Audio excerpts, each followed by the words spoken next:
अस्सलाम वालेकुम। सुहेल ख़ान अपने यूट्यूब चैनल में आपसे मुखातिब है। नाज़रीन, आज अहम इश्यूज़ पर कुछ आपसे बात करनी है और ये अहम इशू जो 2 दिन के बाद यानी 22 जुलाई को पंजाब में दोबारा चीफ़ मिनिस्टर का इलेक्शन का होने जा रहा है। दोबारा इंतखाब होना है चीफ़ मिनिस्टर के पोस्ट के लिए और उसके लिए बहुत ज़्यादा जो है इस वक्त बयानबाजियाँ हो रही हैं। हालिया बयान जो है वो वफाकी वज़ीर दाखिला राना सनाउल्लाह का है और उन्होंने एक जॉइंट प्रेस कॉन्फ्रेंस की थी गुज़िश्ता रोज़ minister of information Maryam Aurangzeb के साथ, और उसमें उन्होंने जो बातें बताई हैं वो भी काफ़ी गौर तलब है और बतौर वज़ीर आला उनका ये बयान देना ये भी काफ़ी गौर तलब है। साथ ही साथ कल सुप्रीम कोर्ट ऑफ पाकिस्तान ने पंजाब के स्पीकर चौधरी परवेज़ इलाही ने एक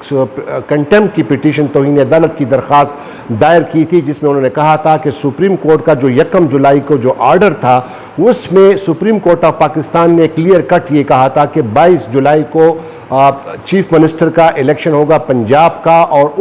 वो इलेक्शन सुप्रीम कोर्ट ने वो आर्डर जो है बाकायदा जो मौजूदा जो वज़ीर आला है हमजा शहबाज शरीफ और जो मौजूदा स्पीकर पंजाब असम्बली है चौधरी परवेज़ इलाही, इनके आपस में बातचीत के बाद ये तय पाया था कि वो 22 जुलाई को ये इंतखाब होना है। लेकिन सुप्रीम कोर्ट ऑफ पाकिस्तान ने स्पेसिफिकली ये खुसूसी तौर पर यह आर्डर जारी किया था कि इस दौरान और ख़ास तौर पर जो 17 जुलाई को जो ज़िमनी इंतखाबात हुए हैं उसका नतीजा आपने देख लिया कि किस तरह पाकिस्तान तहरीक इंसाफ ने तारीख साज फतह उसमें हासिल कर ली और उसमें 20 में से 15 सीटें उन्होंने वो सिक्योर कर ली, उन्होंने हासिल कर ली। अब 22 जुलाई को पंजाब के वज़ीर आला का इंतखाब दोबारा होना है और इसके लिए अब जो साबिक जो मौजूदा जो वज़ीर आला है राना सनाउल्लाह, उन्होंने जो प्रेस कॉन्फ्रेंस की उस प्रेस कॉन्फ्रेंस में उन्होंने कहा कि जो स्पीकर पंजाब असम्बली जो है क्योंकि वो भी उम्मीदवार है चीफ मिनिस्टरशिप के लिए, तो राना सनाउल्लाह का ये कहना था कि वो इतनी आसानी से नहीं बन पाएंगे। और फिर जीयू के प्रोग्राम शाहजेब खानज़ादा के प्रोग्राम में उन्होंने कहा कि ये जो 15 अरकान जो जीते हैं पीटीआई के, हो सकता है कि 22 जुलाई को ये इधर उधर हो जाए। उस पर शाहजेब खानज़ादा ने उनको बड़े उन पर सवालात किए कि आपका क्या मतलब है कि इधर उधर हो जाए, क्या आप उनको अगवा करेंगे? नाज़रीन, एक बहुत बड़ी गौर तलब बात है कि एक वज़ीर आला, एक जो पाकिस्तान का जो फेडरल इंटीरियर मिनिस्टर है वज़ीर आला, और आपको पता है कि वज़ीर आला के क्या क्या फ़राइज़ होते हैं। वज़ीर आला जो है जो वज़ीर दाखिला होता है उनके क्या फ़राइज़ होते हैं, और मिनिस्ट्री ऑफ इंटीरियर जो है एक बहुत बड़ी पावरफुल और तकड़ी मिनिस्ट्री है और इसका जो ज़्यादा जो मैंडेट है वो लॉ एंड ऑर्डर को बरकरार रखना है और लोगों को सिक्योरिटी फराहम करना है। तो राना सनाउल्लाह का ये बयान कि हो सकता है कि बंदे इधर इधर हो जाएं, तो इधर इधर हो जाएं तो ये जिम्मेदारी किसकी होगी? इतना जो है गैर जिम्मेदाराना बयान जो इन्होंने दिया है प्रेस कॉन्फ्रेंस के दौरान और फिर शाहजेब खानज़ादा के प्रोग्राम में, तो ये तो अब चौधरी परवेज़ इलाही ने कंटेम्प्ट की पिटीशन भी फाइल की थी। आज उस पर समाअत हुई सुप्रीम कोर्ट के 2 रुकनी बेंच जिसको सरबराही में जो जस्टिस एजाजुल एहसन और जस्टिस मुनीब अख्तर ने इनकी जो समाअत की, और समाअत के दौरान जो पीटीआई के जो पंजाब के जो स्पीकर के जो वकील थे चौधरी फरीद फैसल और साथ ही साथ डॉक्टर बाबर अवान भी पेश हुए। उन्होंने कहा था कि जो वज़ीर आला जो वज़ीर दाखिला का जो बयान है, उन्होंने कहा था कि जो इनके जो है इनके बंदे हम इधर उधर कर लेंगे। तो इस पर आज कोर्ट ने कहा कि ये तो आप बयानात का हमें हवाला दे रहे हैं, इसके लिए आप बाकायदा हमें उस ट्रांसक्रिप्ट जो जिन टीवी चैनल्स ने ये चलाया है या जिन अखबारात में ये खबर छपी है, तो उसका ट्रांसक्रिप्ट उसका टेक्स्ट हमें प्रोवाइड करें। तो आज जो पीटीआई के जो वकील थे फरीद फैसल, उनसे मैंने रब्ता किया, उन्होंने कहा कि हमने ट्रांसक्रिप्ट और टेक्स्ट प्रोवाइड कर दिया और कल जुमेरात के दिन 9:30 बजे 2 रुकनी बेंच जिसको जस्टिस एजाजुल एहसन और जस्टिस मुनीब अख्तर इस केस की समाअत करेंगे और वो ट्रांसक्रिप्ट हो सकता है कि कल वो जो इसकी प्रेस कॉन्फ्रेंस है वो कोर्ट में चलाया जाए। बात सिर्फ ये करनी है कि नाज़रीन, अगर ये इस तरह इनका जो ये दावा है और ये कहते हैं कि इधर इधर हो जाएंगे, और इस पर शाहजेब खानज़ादा खानजादा ने उनको कहा भी कि आप उनको उठाएंगे, तो ये कितनी गैर ज़िम्मेदाराना जो है वो बयान है। बतौर वज़ीर दाखिला, एक पावरफुल मिनिस्ट्री जो है उसका जो है वज़ीर है, वज़ीर दाखिला है, और राना सनाउल्लाह का ये बयान कि इधर इधर हो जाएंगे तो इधर इधर हो जाएंगे, तो इसका ये इल्ज़ाम किस पे आएगा? डायरेक्ट उन्हीं पे आएगा, उनकी मिनिस्ट्री पे आएगा, उनकी वजारत पे आएगा। जिस तरह पहले मैंने आपको बताया कि वज़ीर दाखिला का रोल क्या होता है, उसके फ़राइज़ मनसबी क्या होते हैं, उनकी जो ऑब्लिगेशन क्या होती है, उनका जो उनका जो फ़राइज़ में क्या शामिल है कि अवाम को सिक्योरिटी, अमन व अमान बरकरार रखना। तो ये बयान जो दिया है मेरी नज़र में बड़ा गैर ज़िम्मेदाराना बयान उन्होंने दिया है। अब देखते हैं कि कल सुप्रीम कोर्ट ऑफ पाकिस्तान इस केस की जब समाअत करेगी और वो जो ट्रांसक्रिप्ट चलाया जाएगा, तो अमूमन तौर पर यही होता है कि जो कंटेम्प्ट पिटीशन फाइल होती है, जो तौहीन अदालत की दरख्वास्त दायर होती है, तो उस पर फिर बाकायदा नोटिस जारी होते हैं। अब मरियम औरंगज़ेब का सुप्रीम कोर्ट में क्या कहना होगा, राना सनाउल्लाह का क्या कहना होगा, लेकिन जो इम्पॉर्टेंट बात, जो अहम बात मैं आपसे नाज़रीन शेयर करना चाहता हूँ वो ये है कि जो हमारे जो पार्लियामेंटेरियंस हैं, हमारे जो कौमी असम्बली के मेंबरान हैं और जो सूबाई असम्बली के जो मेंबरान हैं, ये जब इलेक्ट होते हैं और जब ये असम्बली में अपनी सीट में जाने से पहले ये बाकायदा तौर पर हल्फ उठाते हैं, और वो हल्फ जो है वो क्या है, वो हल्फ में जो है आपको बताता हूँ कि ये जो आइन के 3rd शेड्यूल में जो है लिखा हुआ है, ये बाकायदा ओथ जो मेंबरान का है, ये मैं आपके साथ शेयर करना चाहता हूँ कि ये जो ओथ लेते हैं,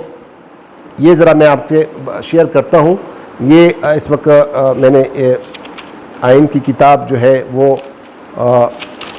है, इससे मैं आपके साथ शेयर करता हूँ।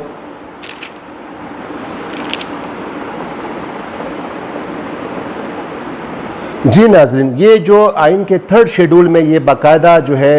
ये इनका जो सारे के जो ओथ्स हैं, चाहे वो प्राइम मिनिस्टर का हो, प्रेसिडेंट का हो, chief of the army staff का हो, और जो असम्बली के जो चाहे वो प्रोविंशियल असम्बली हो, चाहे वो कौमी असम्बली हो, वो जो मेंबरान जो इलेक्ट होते हैं और अपनी सीट पे जाने से पहले बाकायदा वो ओथ लेते हैं, स्पीकर उनसे ओथ लेता है। ये ओथ मैं आपके पढ़ कर सुनाता हूँ कि that as a member of the provincial assembly I will perform my functions honestly to the best of my ability, faithfully in accordance with the Constitution। ये जो प्रोविंशियल असम्बली कौमी सूबाई असम्बली के जो मेंबरान जो ओथ लेते हैं, वो कहते हैं कि मैं बाकायदा हॉनेस्टली अपना जो है मैं अपने फ़राइज़ मनसबी अंजाम दूंगा बतौर मेंबर प्रोविंशियल असम्बली, और मैं आइन के मुताबिक जो है अपना जो है रोल प्ले करूंगा। The rule and rules of assembly, और असम्बली के जो रूल्स हैं, जो कौमी असम्बली और जो सूबाई असम्बली के रूल्स हैं, उसके मुताबिक हर एक प्रोविंशियल असम्बली या नेशनल असम्बली का जो मेंबर है वो बाकायदा हल्फ उठाता है, ओथ लेता है, और साथ and always in the interest of the sovereignty, यानी मुल्क के इक़्तिदार आला, मुल्क की इंटेग्रिटी, मुल्क की सॉवरेंटी, मुल्क की बका के लिए मैं ये ओथ उठाने जा रहा हूँ, और ख़ास तौर पर well integrity, solidarity and well being and prosperity of Pakistan की खुशहाली के लिए। ये वो ओथ है जो मेंबर सूबाई असम्बली और कौमी असम्बली अपने सीट को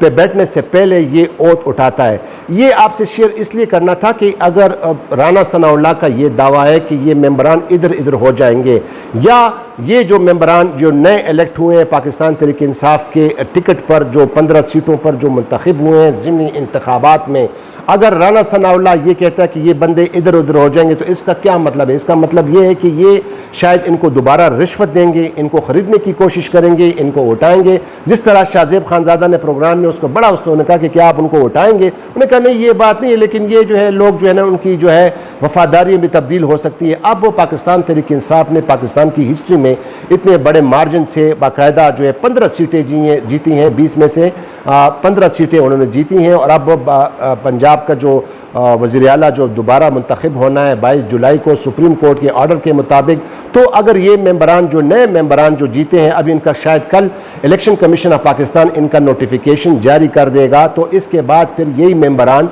जो है 22 जुलाई को जो दोबारा मैं कह रहा हूँ कि जो 22 जुलाई को दोबारा जो इंतखाब होने जा रहा है पंजाब के वज़ीर आला की सीट का, उस पर अगर ये मेंबरान लेट सपोज ये नहीं आते हैं और या ये बिक जाते हैं या ये लोटे बन जाते हैं, तो फिर इसका क्या होगा, और आइन और कानून जो क्या कहता है, इन पे जो जिम्मेदारी आयद होती है, इन्होंने जो वोट लिया है, इन्होंने जो हल्फ लिया है, और ख़ास तौर पर जो राना सनाउल्लाह का ये बयान कि इधर इधर हो जाएंगे। तो नाज़रीन, ये बहुत बड़ी जो है खुश अफ़ज़ा और ये जो खुश आइन बात नहीं है एक वज़ीर दाखिला की तरफ से ये बयान। और अब उसका चूँकि सुप्रीम कोर्ट में सामना करना पड़ेगा, उनको भी करना पड़ेगा, जो इंफॉर्मेशन मिनिस्टर है और मरियम औरंगज़ेब, उनको भी सुप्रीम कोर्ट का सामना करना पड़ेगा। कल सुप्रीम कोर्ट ऑफ पाकिस्तान में हो सकता है कि बड़ी अदालत में इनके ये ट्रांसक्रिप्ट जो है, ये वीडियो क्लिप ये चलाए जाएंगे और उसके बाद फिर कोर्ट ने फैसला करना है, इनको फिर नोटिस जारी होंगे और कंटेम्प्ट प्रोसीडिंग जो तौहीन अदालत का जो है वो वाक़या है, जो बाकायदा जो प्रोसीजर है, जो तरीक़ेकार है वो चलेगा। इनसे फिर जो है शोकाज नोटिस इनको जारी किया जाएगा। इनको कहेंगे कि आप ये कहें कि आपको क्यों ना शोकाज नोटिस जारी किया जाए, और फिर ये बाकायदा ये करेंगे कि अगर ये कहते हैं कि हम इसकी तब्दील करते हैं या हम इसको कंटेस्ट करते हैं, अगर कहते हैं कि हम इसको मानते हैं या कंटेम्प्ट हमने की है और क्या हम नहीं मानते, तो फिर ये कोर्ट चलेगा और ये केस चलेगा। तो आपसे ये बात इस तरफ ये शेयर करनी थी कि बतौर वज़ीर दाखिला का ये बयान, जो कि वज़ीर दाखिला का जो है मेन जो किरदार होता है, मेन जो रोल होता है, मेन जो जिम्मेदारी होती है, मेन जो रिस्पॉन्सिबिलिटी होती है, वो आवाम को प्रोटेक्शन देना, राय जो है अमन व अमान का जो उनको बरकरार रखना, ना कि कोई इस तरह के कोई वाक़यात हो जाए। तो ये बयान जो है अब इसको बाकायदा वीडियो ने इसको बड़ा अभी तो नहीं किया, लेकिन कल सुप्रीम कोर्ट ऑफ पाकिस्तान में इस केस की समाअत होने जा रही है। सुप्रीम कोर्ट कल क्या फैसला देगी, एक और वीडियो में दोबारा आपके सामने हाजिर होऊंगा। तब तक की इजाज़त दीजिए, लेकिन जाने से पहले हस्ब मामूल मैं दोबारा उन नए देखने वालों से इल्तिमास करूंगा कि मेरे इस चैनल को ज़रूर सब्सक्राइब कीजिएगा और अपनी आरा से मुझे ज़रूर आगाह कीजिएगा। तो खुदा हाफिज़। पाकिस्तान।